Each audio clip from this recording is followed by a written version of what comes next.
अगर कोई हिजड़ा सांप आपको काट ले तो क्या करे, ऐसा ही सवाल पूछा है हमारे एक फॉलोअर ने। तो सबसे पहले ये समझो कि इस भड़वे का जो जहर है वो इसका थूक यानी कि सलाइवा ही होता है, और वो 90% पानी होता है, प्लस कुछ प्रोटीन होता है और कुछ एक्चुअल टॉक्सिन होता है। लेकिन गांड पे कांटे लाने वाली बात ये है कि एक बूंद जहर भी आपके ब्लड में डाल दिया जाए तो फिर कुछ इस प्रकार संडास की तरह जम जाएगा। चलो एक छिनार कोबरा का एग्जाम्पल ले लेते हैं। ये एक किंग कोबरा है और ये रंडवा जंगलों में मिलता है, और ये भड़वा जब किसी को काटता है तो ये आपके मांस में अपना जहर छोड़ देता है। कुछ पागल लवड़े वहाँ रस्सी बांध देते हैं, उनको लगता है रस्सी से ब्लड बॉडी में नहीं ट्रेवल होगा तो जहर भी नहीं जाएगा बॉडी में, पर ये रंडवागिरी है, क्योंकि सांप का जहर आपके ब्लड वेसल्स में जाता ही नहीं है भैंचोद, वो इस झाड़ भर के लिम्फेटिक सिस्टम में ट्रेवल करता है। तो असल बात यह है कि सांप काटने के बाद रस्सी बांधी तो आपका हाथ ही काटना पड़ेगा बेटी चोद, नहीं तो जहर की वजह से हाथों पर पहले ऐसा एडिमा डेवलप होगा, फिर ऐसे ब्लिस्टर्स पड़ेंगे और मुट्ठी मारना मुश्किल हो जाएगा, और एंड में ऐसा कंपार्टमेंट सिंड्रोम आएगा,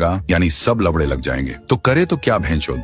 तो सबसे पहले सांप के काटते ही गांड फटने नहीं देना है, क्योंकि सारे सांप जहरीले नहीं होते। 30% भड़वे जहरीले और 70% भड़वे नॉन वेनमस होते हैं। तो सबसे पहले जहां सांप ने काटा है उस जगह को हिलाना मत, जहर फैल सकता है और मां छूट सकती है। शांत रहे, नहीं तो मौत से गांड धो बैठोगे। उस एरिया से ज्वेलरी और टाइट ऑब्जेक्ट टोटली रिमूव कर दो। फिर उस भड़वे का फोटो निकालो ताकि टाइम और कौन सी धर्म का सांप है वो पता चले। घाव धोकर उस पर बैंडेज लगा दो और वो रंडवे ने कब काटा टाइम भी लिख दो, क्योंकि हॉस्पिटल पहुंचते पहुंचते आप लवड़े बेहोश भी हो सकते हो। तो रंडीबाज डॉक्टर को डिटेल बैंडेज पर दिख जाएगी। फोटो इसलिए जरूरी है क्योंकि डॉक्टर के पास 2 टाइप के एंटीवेनम होते हैं, मोनोवैलेंट और पॉलीवैलेंट, और डॉक्टर इनमें से एक आपको देगा क्योंकि दूसरा कुछ भी लंड आपको बचा नहीं सकता। मोनोवैलेंट वेनम किसी पर्टिकुलर सांप के लिए ही बना होता है, जैसे कोबरा का अलग और रेटल स्नेक का अलग, और ये जाट भर का पॉलीवैलेंट काफी स्नेक बाइट पर असर करता है, कुछ पर नहीं भी करता है।